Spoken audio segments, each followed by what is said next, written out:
Bien, un saludo a todas las usuarias y usuarios de Debates del Sur Global que nos acompañan como todos los martes acá en tu programa desde la Radio del Sur y también la televisora de la Fuerza Armada Nacional Bolivariana para llevar a todos y todos los análisis más actualizados sobre la realidad geopolítica latinoamericana y también las transformaciones que se están dando en el contexto global. Tenemos el día de hoy, un invitado muy especial. Se trata de un gran amigo de la casa, Romain Migus, quien es escritor, investigador francés, residenciado en América Latina desde hace mucho tiempo y que nos acompaña desde Perú vía Zoom en este momento.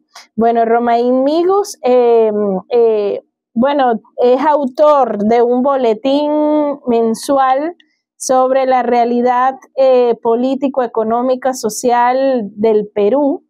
Es un boletín bastante bueno que nosotros consultamos y revisamos con mucha frecuencia, y de hecho por eso Migus siempre es una de las personas que consultamos más acertadas para conocer cuál es la realidad en el terreno, en este país tan importante para nosotros. Es un país bolivariano.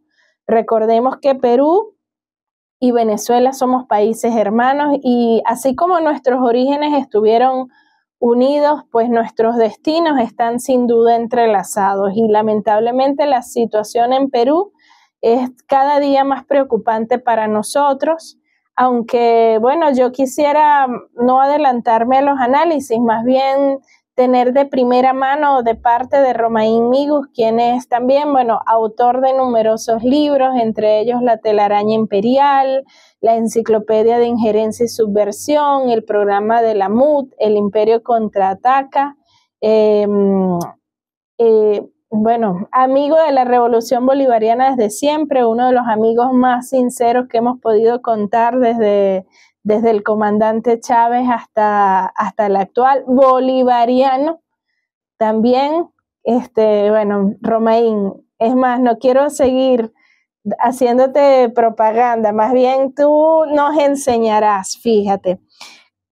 Para nosotros, como decía, es importantísima tu presencia allí en Perú y también toda la labor documental que estás haciendo constantemente para sistematizar todo lo que ha sido este proceso político de desestabilización en un país tan importante y tan sensible.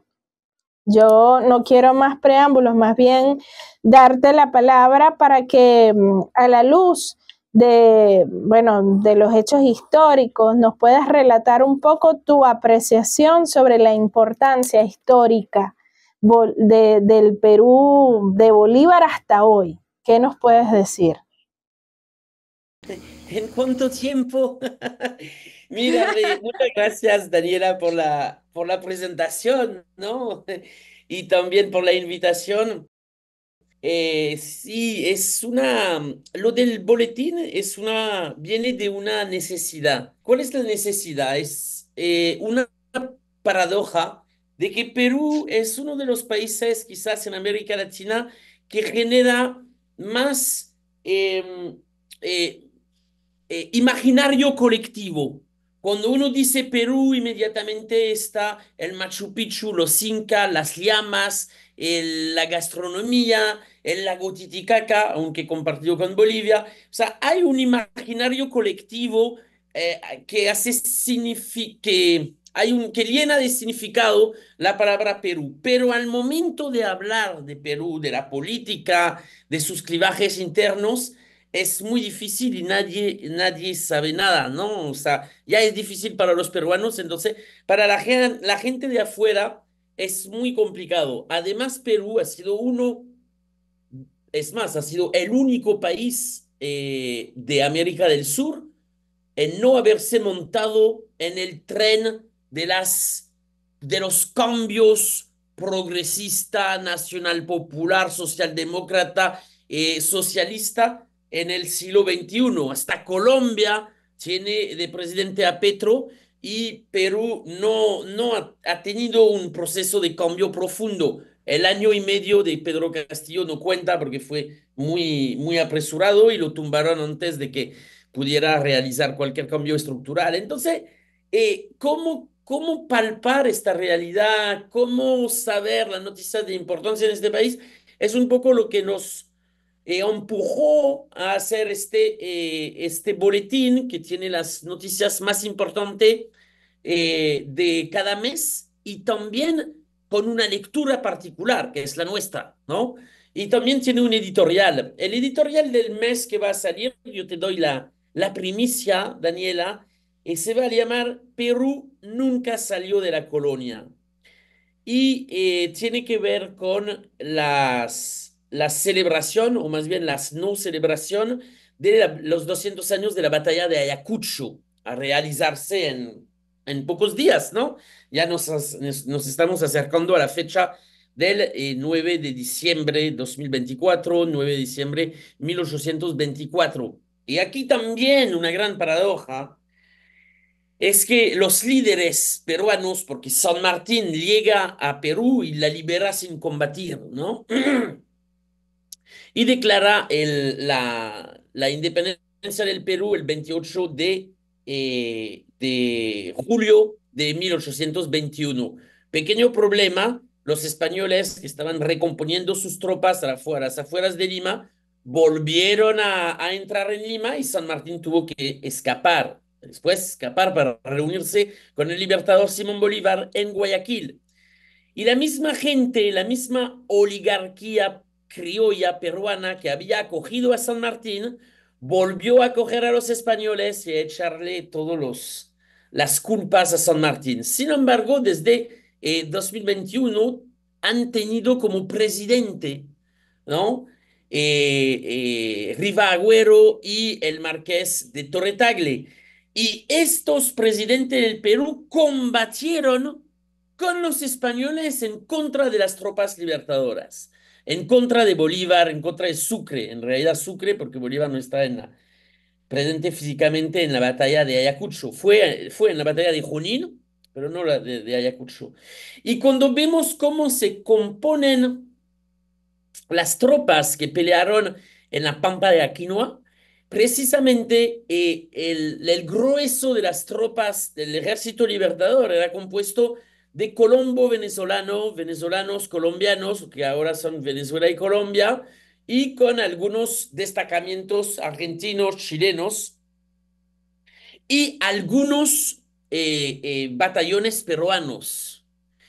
Al contrario, del lado realista, había la tropa, era principalmente peruanos. Entonces hay una gran paradoja que finalmente la independencia de Perú final y del continente se realizó en contra de los peruanos. Ahora, digo en contra de los peruanos, no es el término que debería emplear.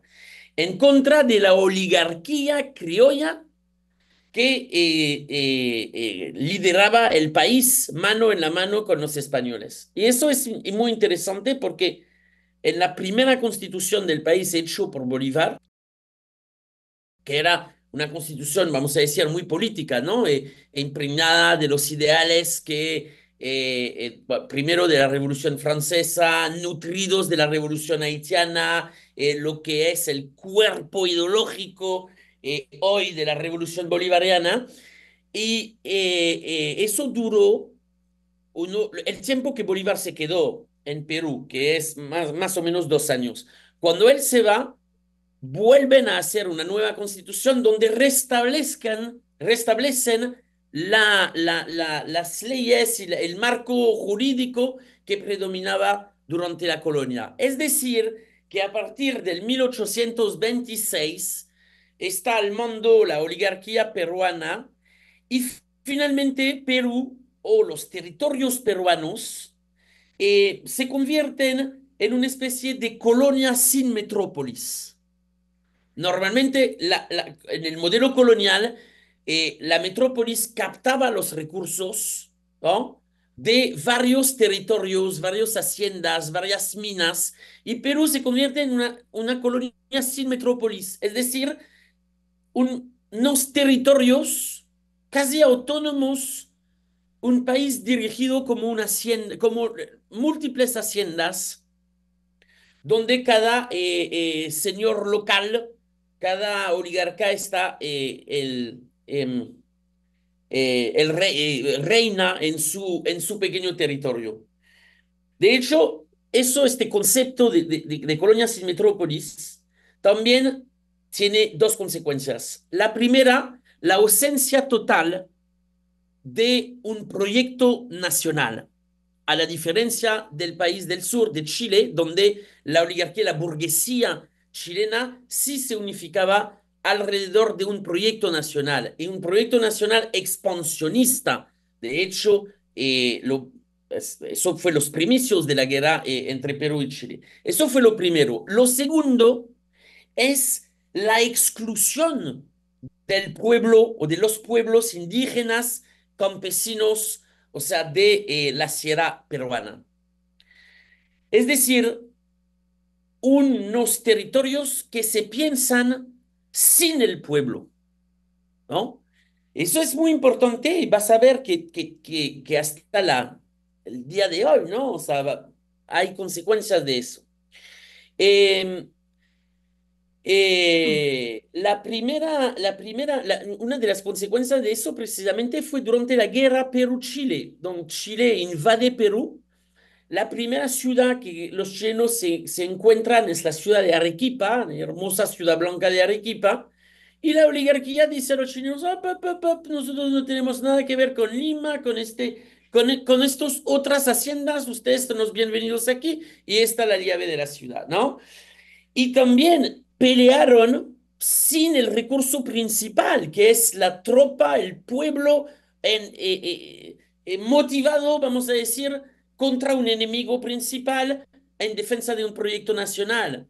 Entonces, obviamente, los chilenos arrasan con todo y los peruanos empiezan a expulsarlos, eso es muy interesante, a través de una guerra de guerrilla en la sierra liderado por Cáceres, que va a convertirse en presidente, como presidente después. Pero ¿qué hace Cáceres para ganar? Incluye a los pueblos indígenas, porque además él hablaba quechua y tenía su hacienda allá. Entonces, por primera vez los incluye alrededor de un proyecto nacional y logran así empujar a los chilenos hacia su país. ¿Qué hizo Cáceres cuando ganó y se instaló en el trono presidencial? Llamó a los jefes indígenas que había peleado por él y con él y los mató. O sea, y eso es la historia del Perú desde 200 años. Salvo la honrada y gloriosa revolución del general Velasco, que duró desde 1968 a 1975, pero fue una paréntesis mágica. La historia del Perú está marcado por esta oligarquía antibolivariana que ha manejado el país, como dicen aquí, como su chacra, es decir, como sus haciendas, una multiplicidad de haciendas. Entonces, ¿qué pasa? Que ahora nos acercamos a la conmemoración de los 200 años de la batalla de Ayacucho y el grueso de las tropas que liberaron o que enfrentaron a los realistas en aquel pampa de Ayacucho, es decir, Venezuela y Colombia, el régimen actual de la usurpadora Dina Boluarte ha roto las relaciones diplomáticas con Colombia y con Venezuela. Entonces, otra vez, Perú está del lado de los realistas, Perú nunca salió de la colonia. Entonces, vas a ver también las consecuencias que hay en todo el peso de la historia, ¿no? Que la historia se repite como farsa para hacer, ¿no?, el marxismo en la radio del sur. Sí, no, es lamentable que aún en pleno siglo XXI y proviniendo, ¿no?, nuestros pueblos de sus mismos orígenes coloniales, de su misma historia, de su misma lucha por independencia, parece que cada vez estamos más distantes debido a la distancia que imponen estas oligarquías que se han mantenido durante todo el tiempo, pero que además amenazan en este momento de imponer barreras mucho más abismales, porque fíjate, analizando en el contexto global hacia dónde va el mundo de hoy, hemos visto que nos estamos dirigiendo hacia la rebelión de las élites, en donde ya a las élites, a ese 1% que ostenta la riqueza a nivel global, ya no les sirve la figura del Estado-nación, ya no les interesa seguir manteniendo una fachada de un Estado que se ocupa de una población, que mantiene una cohesión territorial. Entonces, lo estamos viendo muy cerquita en la región con el papel que está jugando Milei en Argentina, ¿no? Y que amenaza con expandirse también por toda la región como un hongo en la superficie, porque, bueno, no me quiero adelantar mucho, pero está Donald Trump por asumir en enero la presidencia de Estados Unidos, y Donald Trump también va de la mano de esos grandes feudalistas del siglo XXI, por ejemplo, Elon Musk.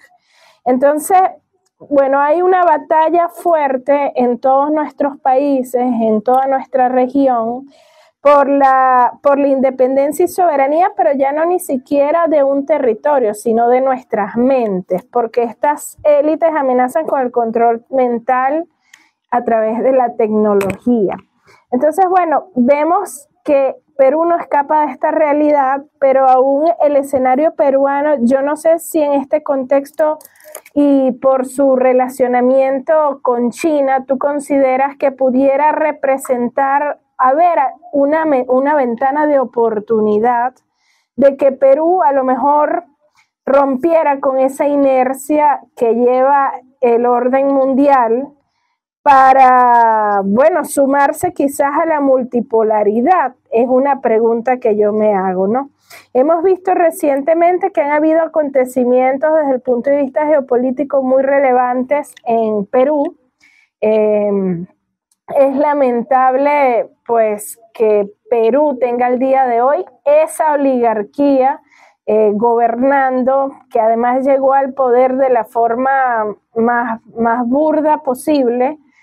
Pero bueno, es la realidad del Perú. Tú lo has dicho y nos los has explicado con mucha claridad. Desde la colonia hasta hoy es una realidad continua, con excepción de esos años mágicos del gobierno de Velasco Alvarado. Entonces te pregunto, fíjate, hemos visto que se desarrolló recientemente la cumbre APEC allí y hemos visto que la relación comercial de Perú con China va, como quien dice, para adelante, o pudiéramos hacer esa lectura de lo que se desprende de la inauguración del puerto de Chancay. ¿Qué otro, como para decir que existe esperanzas de que Perú en algún momento rompa con, no sé, ese hilo histórico y quizás se sume a la multipolaridad en vez del gobierno mundial y la unipolaridad? No sé, ¿cómo ves tú el panorama de Perú en la actualidad, considerando la transformación geopolítica que se está dando a nivel global?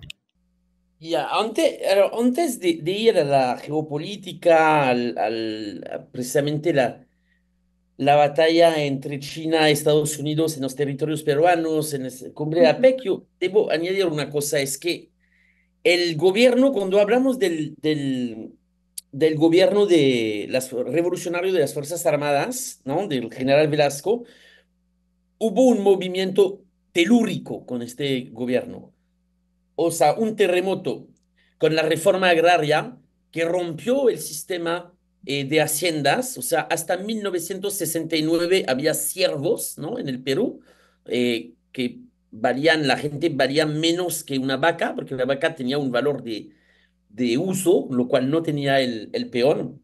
Básicamente, 35% de la población peruana hasta 1969 era siervos. Y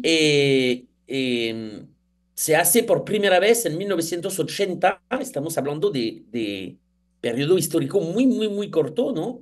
la primera elección universal, porque antes el 70% estaba excluido de la democracia peruana, o por lo menos de la democracia representativa peruana. Entonces, y eso del voto universal es producto de la revolución cultural hecha durante el gobierno revolucionario de las Fuerzas Armadas. Entonces, estamos hablando de dos generaciones, es decir, nada.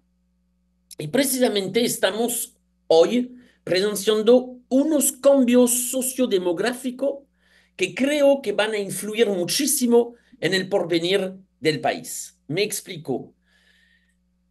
Antes del 80, la gente era totalmente analfabeta, una gran porción de la población excluida, siervos, analfabeta, pero la reforma agraria hace, la propiedad de la tierra hace que se puede sacar una plusvalía para invertirla en otra cosa que el mantenimiento de los medios de producción en el campo. Me explico.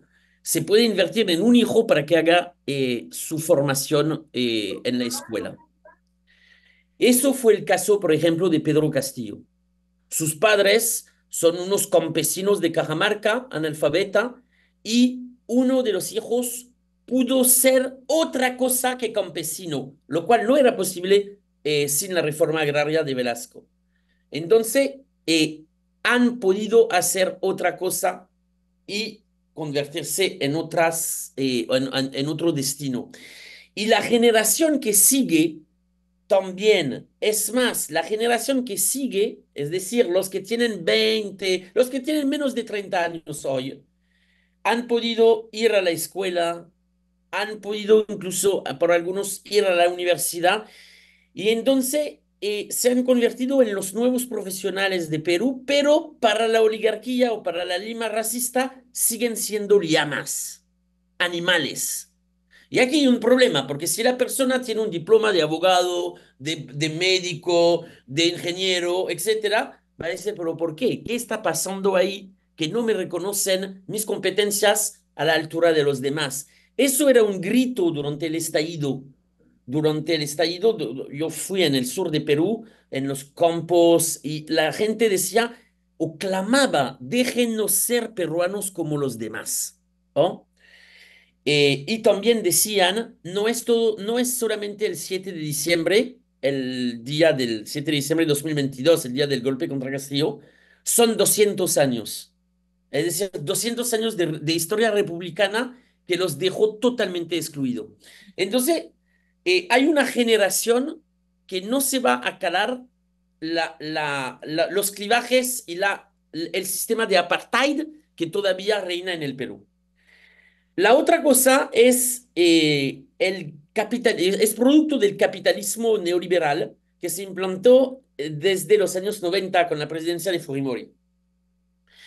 Es decir, que se han hecho una categoría de lumpenburguesía, es decir, producto de la economía informal, vamos a decir, líneas de transporte, alguien que hacía taxista en los años 90 y que con la ganancia compraba otro carro, ponía un primo ahí, que hoy en día, 25 30 años después, es dueño de una compañía de transporte en el sector informal, pero no está reconocido como lo que debería ser, es decir, miembro de la pequeña burguesía provincial o de la burguesía provincial.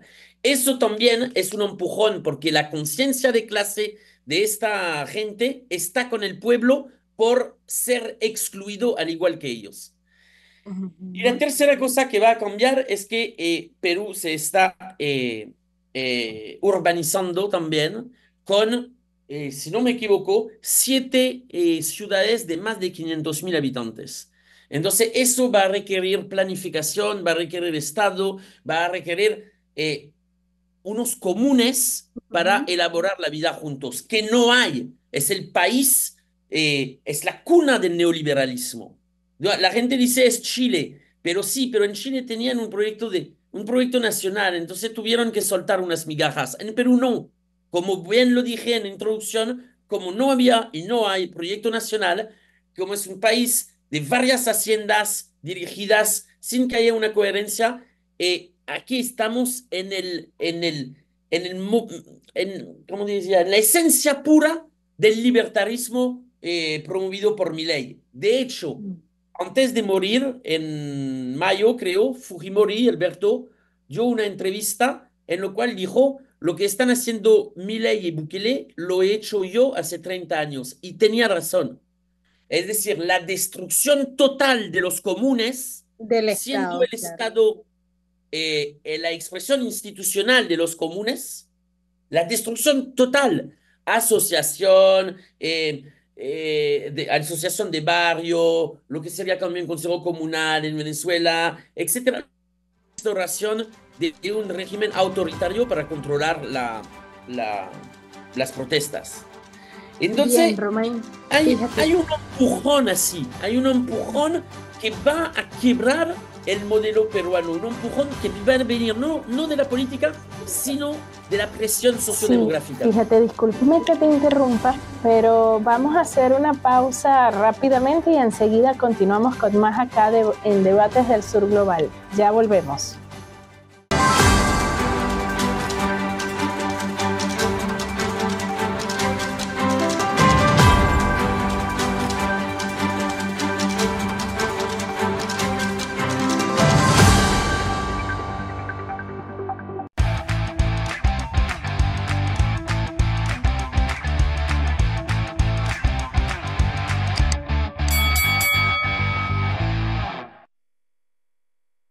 Continuamos acá en Debates del Sur Global conversando con Romain Migu sobre aspectos históricos y también actuales de Perú, cuál es la situación política, económica, social de este país, pero también la importancia geopolítica del Perú en el marco de las transformaciones geopolíticas que se están dando al día de hoy.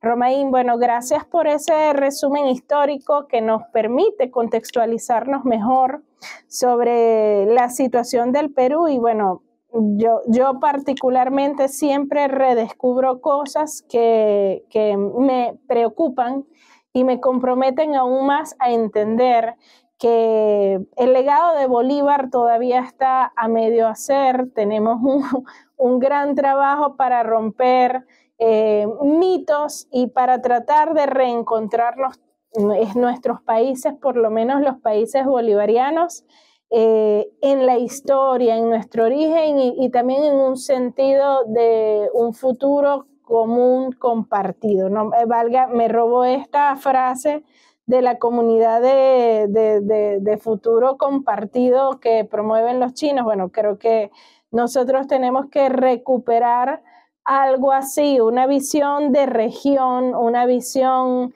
de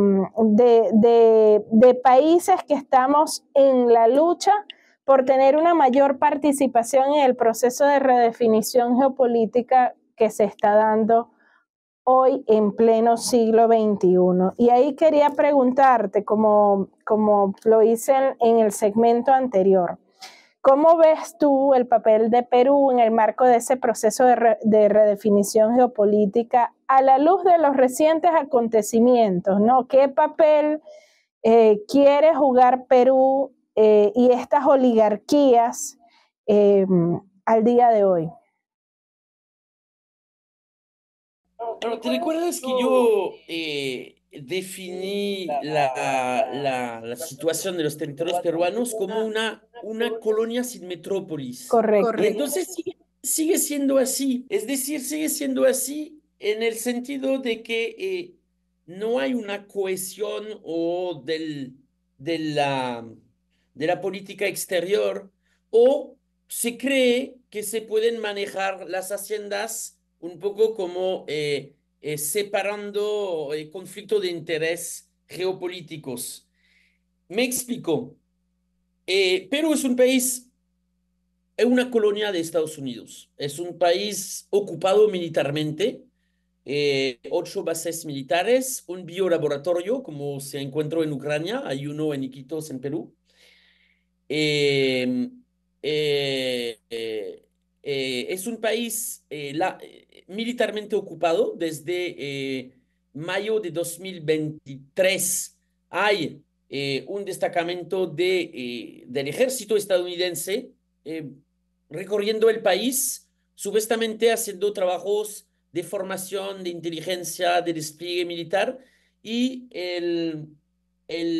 esta ocupación fue pospuesta si no me equivoco, el 20 de diciembre de 2023 por un año, ¿no? Entonces vamos a ver el final de diciembre si lo posponen un año más. Es un país donde la embajada de Venezuela, la embajada de Venezuela está cerrada precisamente, pero la embajada de Estados Unidos visita a los poderes públicos varias veces en la semana. O sea, una injerencia totalmente asumida, es obviamente la única embajada en comportarse así. Visita y da alineamiento a los ministros, a los rectores del poder electoral, a los presidentes del poder judicial, etcétera, etcétera. Pero los gringos no tienen la capacidad financiera que tiene China. Y desde hace varios años, China se ha convertido en el primer socio comercial de Perú. Pero incluso ha comprado sectores estratégicos que van más allá del respeto a la soberanía. ¿El problema son los chinos? No. Si los chinos encuentran a una persona dispuesta a venderle su madre, su padre o lo que sea, van a comprar si es un buen negocio. Es que ellos no se imaginan que se pueden hacer este tipo de transacción y han encontrado en los diferentes gobiernos peruanos gente dispuesta a venderle su madre, su padre o lo que sea. Me explico. 100% de la electricidad de la capital Lima, es decir, 30% de la población del país, está bajo el control de una empresa pública china. Eso no es o sea, podría ser de China o de otro país, pero ¿qué país entrega la luz, la producción, distribución y comercialización de 100% de su capital a una potencia extranjera, siendo China otra? Ninguno. O sea, a nivel de soberanía, a nivel de defensa, incluso, es increíble. O sea, vamos a decir que si Perú entra en conflicto con China, China tiene la capacidad de apagar la luz por 12 millones de habitantes. O sea, es increíble. También han entregado varias porciones de minas. Alors, aquí no solamente a China, de hecho son los canadienses que más tienen minas en el Perú, pero básicamente estamos hablando de 30% entre minas, concesiones, etcétera. Estamos hablando de más del 30% del país que está bajo concesión de los multinacionales. O sea, un tercio del país ya no le pertenece a Perú. Está a mano de empresas extranjeras, incluyendo aquí, como te dije, canadiense, suizos y China. China tiene las minas más grandes de cobre, por ejemplo. De hecho, hay minas que tienen su puerto. Los tres puertos más importantes del Perú no le pertenecen a Perú. Está el puerto del Callao, que pertenece a los Emiratos Árabes Unidos, a Dubái, precisamente, no a los Emiratos Unidos, al Emirati de Dubái. Está el puerto ¿cómo se llama? En el sur del país, que le pertenece, se me escapó el nombre por ahora, se me va a regresar seguramente, que pertenece a una empresa china que lo utiliza como puerto de desemboque de su mina, porque tiene mina, entonces va directamente de la mina de cobre a el puerto y del puerto exportan hacia Asia. Y hoy el puerto de Chancay. Alors, el puerto de Chancay, decimos, bueno, es un puerto chino, en realidad es una empresa, Inversión Portuaria Chancay, que está representado por 40% de una empresa que pertenece a una minera peruana, Volcán. Esta empresa, el accionario mayoritario, pero que tiene 22% de las acciones, es argentino. De una minera argentina también. Entonces hay capital peruano, capital argentino, para conformar el 40% de las acciones y el 60% de las acciones son, son de capital chino, de la empresa pública Cosco Shipping. De hecho, a mí me da mucha risa porque en Volcán y también en la empresa Cosco Shipping Chancay Ports hay muchos marinos, miembros de la Marina de Guerra peruana, que han sido comandante general de la Armada y que tienen en el Parlamento su representación política, ¿no? En una bancada. Es el cuerpo más conservador y anticomunista que puede, cuerpo constituido que puede tener el Perú, la Marina de Guerra. Y es admirable ver cómo por los representantes políticos, por lo menos, hablan en contra del comunismo, en contra del comunismo, en contra del Estado, pero después se reajustan la corbata y van a trabajar mano en la mano con el Partido Comunista Chino, porque Costco Shipping es una empresa pública. De hecho, es interesante ver en un país que no tiene empresa pública, lo único que se salvó es el agua, que sigue siendo una empresa pública, sino todo ha sido vendido y los artículos económicos, si no me estoy equivocando, es el artículo 56, precisa que si hay una competencia privada, el Estado no se puede meter. Es decir, el ultraliberalismo está anclado en el mármol de la Constitución, pero el aeropuerto más grande del país, el aeropuerto de Lima, del Callao, Jorge Chávez, está manejado en concesión por una empresa pública alemana que pertenece a la alcaldía de Frankfurt. Los dos puertos más grandes del país, los tres puertos son manejados por empresas públicas chinas y de Dubái. Entonces, es muy divertido ver que finalmente sí funciona la empresa pública cuando viene de otro país, ¿no? En el caso de Chancay, estamos hablando del primer hub portuario de América del Sur. Quiero que, de la costa pacífica de América del Sur, es muy importante que la gente entienda de que uno no llena un barco dos veces para ir a China o a Asia, en realidad.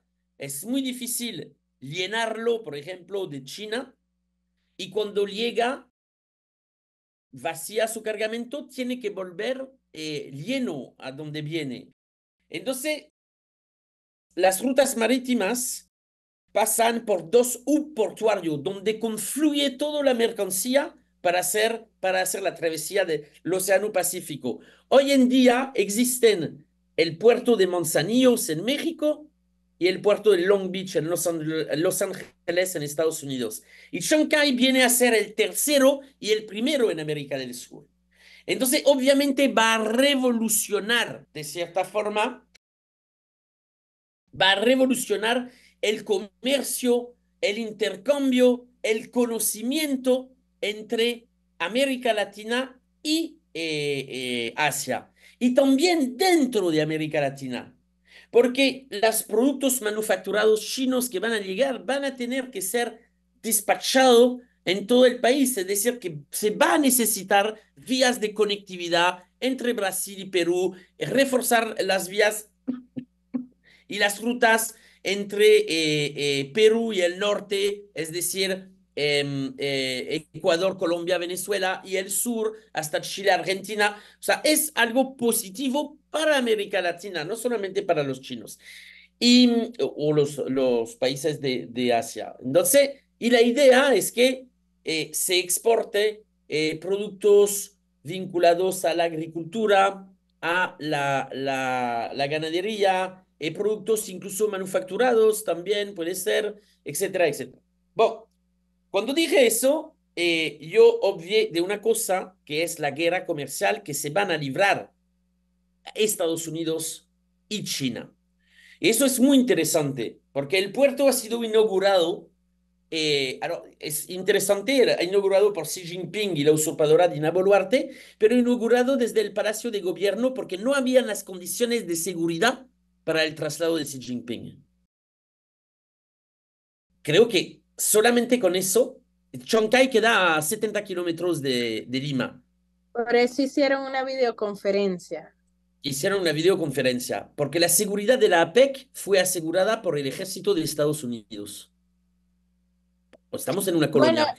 y es interesante que Estados Unidos con todo ese despliegue militar no logró o frenar la inauguración del puerto de Shanghái, no, de Chancay. O sea, eso yo creo que puede ser decepcionante para una potencia en decadencia como Estados Unidos, ¿no? No poder Sí, frenar eso.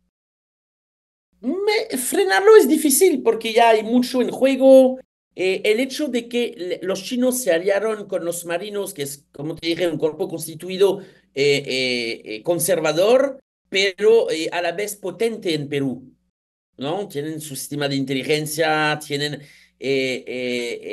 bueno, son parte finalmente de las Fuerzas Armadas, entonces da también una especie de seguridad y es un cuerpo constituido fuerte en un país donde no hay, está totalmente desmembrado la función pública, ahí tienes una persona que han podido levantar las trabas que igual Estados Unidos intentó poner en el caso de Chancay a través de el Ministerio de Transporte y estaban contestando la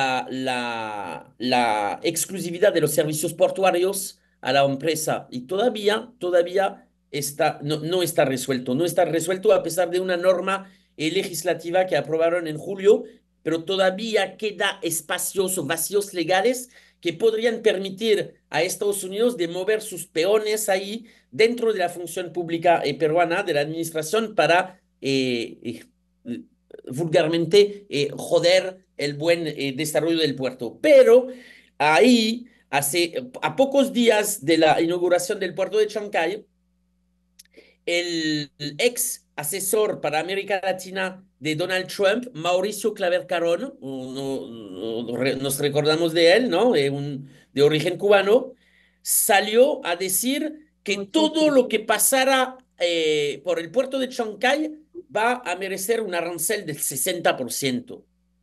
O sea, ya está la guerra declarada. Y en función de la pregunta que me habías hecho, como veo también la administración Trump, yo creo que Perú va a ser el país que más va a ser afectado de el gobierno de Trump. ¿Por qué digo eso? Porque Cuba, Venezuela, Nicaragua son países soberanos, dignos, que han resistido y seguirán resistiendo. Están preparados para eso. Y 4 años no es nada. Entonces, ya están. Perú no está preparado. Pensaba cómo manejar varias haciendas al mismo tiempo y no va a ser posible. Ahora, los Estados Unidos, con la administración Trump, porque no hay que olvidar que Marco Rubio es un castrista, chavista y nicaragüense compulsivo, pero también es un xenófobo real, ¿no? Entonces, la guerra comercial contra China va a llegar a unos alcances que no hemos visto hasta el día de hoy. Y precisamente hay mucho de eso en el territorio peruano. Entonces, ellos no están preparados para luchar. ¿Qué va a pasar si Estados Unidos te dice, bueno, ahora o están con nosotros o están en contra de nosotros? Van a ir Sí, con... sí, seguramente ellos van a tratar de presionar en Perú para terminar de romper cualquier lazo que tenga Perú con China, sobre todo porque Trump y las piezas que está ubicando en su gobierno son claramente y frontalmente anti-China.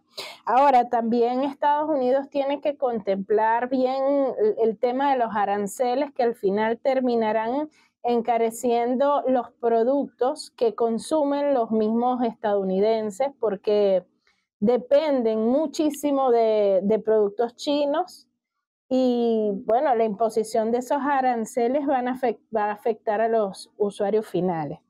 Pero o sea, es interesante ver, ¿no?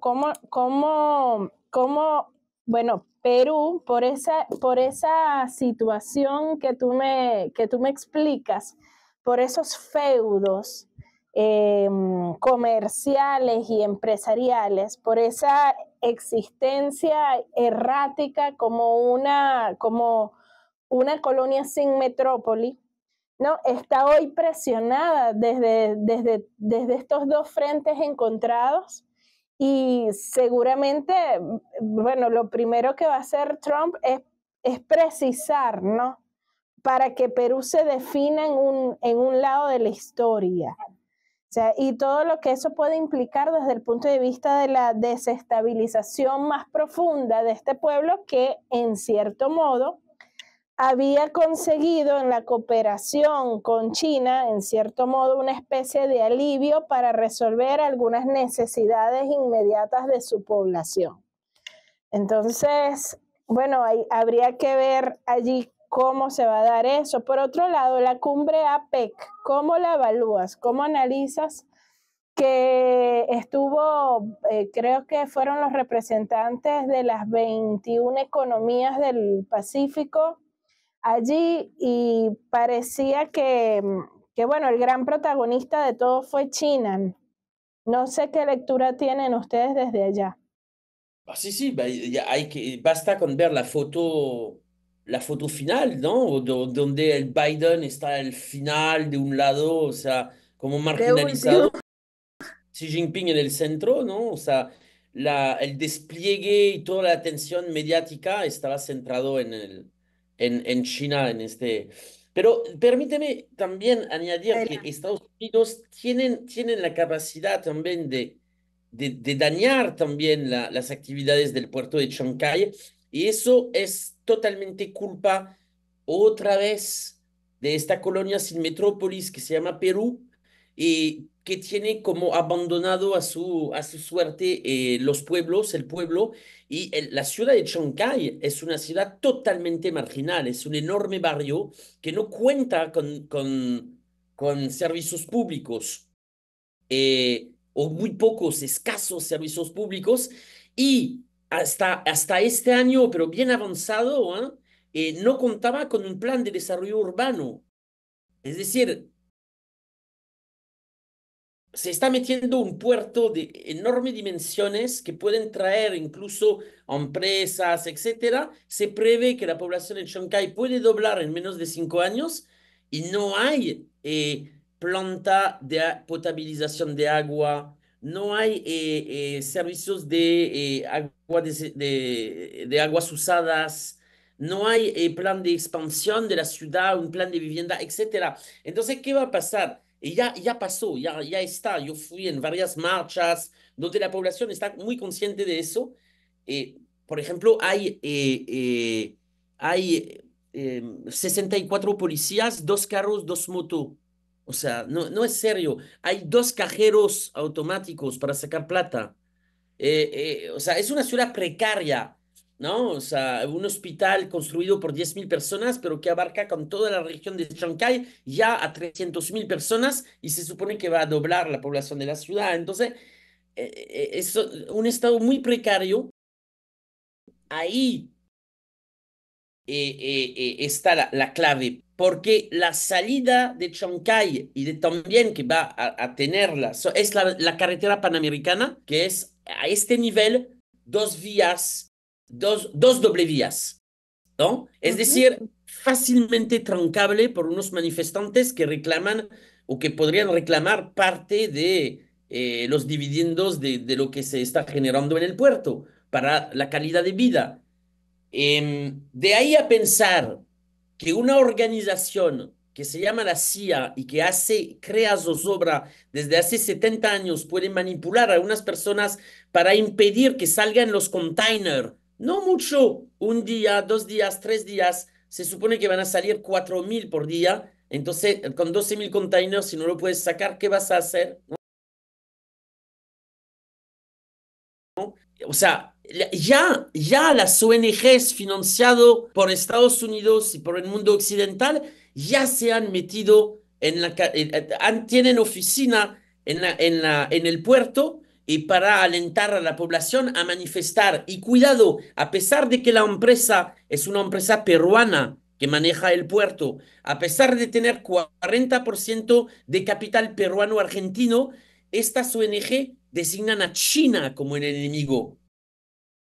No es China, o sea, para un chino es inconcebible que un gobierno pueda dejar en este estado a toda una parte de su población. Es inconcebible. Los chinos, si quieren hacer un puerto, piensan la ciudad que va a ir alrededor del puerto y la construyen con 15 años de antelación. O sea, para los chinos ya está, no es su problema. Pero claro, las ONG y los occidentales van a designar a China como el responsable de los males de la población de Chancay y de las promesas inconclusas, porque la gente se hace toda una cosa de que el puerto puede desarrollar la prosperidad, la modernidad, o sea, todo lo que los medios vendieron, ¿no? Si no funciona así, no va a funcionar así, obviamente, el enemigo será China. Y ahí los chinos,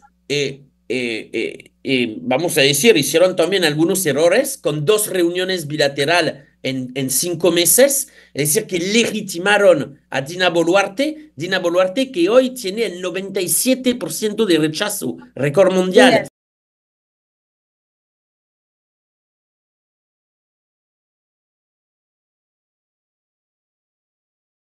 El problema es que los chinos no mezclan política y no se meten en la política interior. Desde el momento que vieron que estaba aquí, que vieron una oportunidad. ya están haciendo negocio, pero el mundo lo vio y tiene rabia contra ellos, porque las 97% de la impopularidad de Boluarte se la trasladaron a Xi Jinping. Es la pava, la señora lo saló. Entonces, va a Y haber eso, una...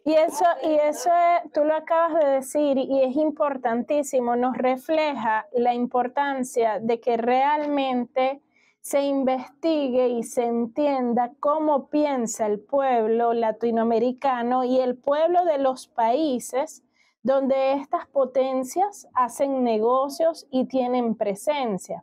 Porque si estamos hablando de la transformación del orden mundial, desde la unipolaridad hasta la multipolaridad, y bueno, nosotros promovemos algo que se llama es la pluripolaridad. Nosotros como Venezuela tenemos que ser conscientes del nivel de popularidad de esos gobiernos dictatoriales que dependen de un hilo y además del hilo del títere, del jefe de los títeres, que es en este caso Estados Unidos y sus aliados atlantistas, ¿no? Bueno, particularmente Estados Unidos. Entonces, sí, es interesante esa reflexión que haces porque al final lo que puede ser un cambio de paradigma desde el punto de vista de la cooperación queda manchado, ¿no? Por los actores del momento, ¿no? Que no están anclados realmente en lo que los pueblos quieren y necesitan y legitiman. Eso, yo creo que hay un debate en China, sobre eso, precisamente de adaptarse un poquito. Normalmente China hace negocios con contrato con estados, ¿ok? No se reúnen jamás con la oposición, no interfieren en los asuntos de política interior y es lo que queremos nosotros, ¿no? Desde un punto de vista de la construcción de un mundo basado sobre reglas, no queremos una injerencia como hacen los occidentales, Estados Unidos de primero. Pero efectivamente, por ejemplo, la forma en la cual se relacionan con las comunidades en caso de desarrollo minero, o sea, los occidentales, canadienses, suizos, estadounidenses, firman la concesión con el Estado y después hacen una especie de corrupción de las autoridades locales, ofreciendo un cash o carros o sea, y pagando ONG para que median. Finalmente, hacen eso desde hace 500 años, ¿no? O sea, le dan migajas al jefe de la tribu y para tener la calma. China no hace eso. China firma con el Estado, si hay un problema con la comunidad, ellos piensan que es el Estado que tiene que encargarse de su población, normal, ¿no? Entonces, aquí en el management hay dos visiones diferentes, pero que están, yo creo, un poquito evolucionando. Y en el caso de Chancay, lo que te conté, la precariedad del pueblo podría ser una traba al desarrollo del puerto. Hay otras, pero a mí sería que son el problema de conectividad. O sea, Perú no ha construido una red de carreteras alternativas. Confían que en el mercado lo suplantará. Es decir, confían que en un momento van a decir, oye, hay mucha gente en la Panamericana, vamos a construir una carretera para nosotros. Y no va a ser tan fácil. No hay carretera. Imagínate que si vas al norte, Ecuador, Colombia, en carro con container, bueno, ahí va. Pero para el sur, si quieres ir a Chile, Argentina, incluso Bolivia, tienes que pasar por Lima. O sea, vas a congestionar una ciudad que ya está en un caos. No hay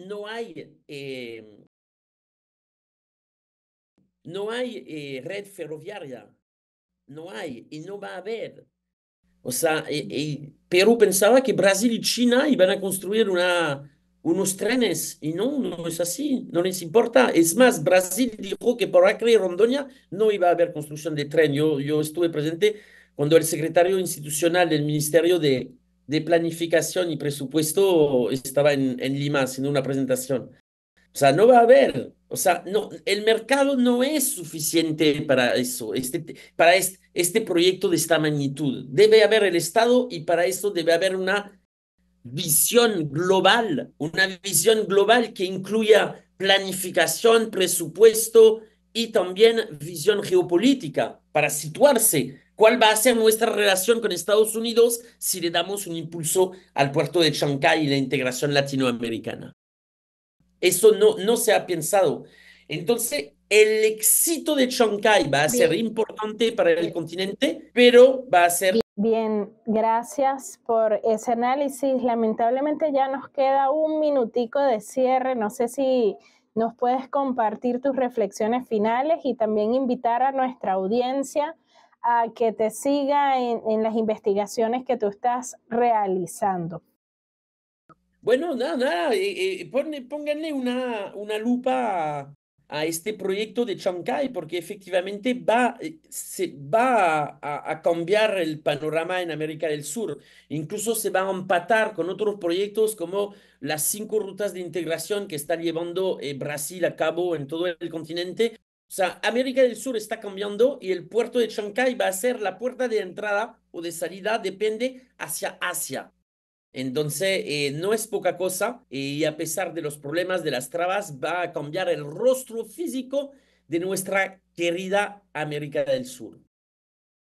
No, bueno, excelente. Muchísimas gracias a Romain Migus, quien es investigador, escritor de origen francés, pero también gran experto en los asuntos latinoamericanos. Vive en América Latina desde el año 2005 aproximadamente y ahorita nos acompaña desde Perú, desde donde ha hecho pues un resumen de lo que han sido los acontecimientos tanto históricos como de la actualidad geopolítica, económica y militar en este país andino, en este país bolivariano. Lamentablemente hemos llegado al final de nuestro programa Debates del Sur Global en su emisión de hoy, pero estaremos encantados de invitarlos a acompañarnos en un nuevo programa y por supuesto gracias a ti, Romain, esperando tenerte pronto de nuevo por acá, incluso que puedas visitarnos físicamente en Caracas, Venezuela. Bueno, un gran abrazo a todas y todos y será hasta una próxima emisión de Debates del Sur Global.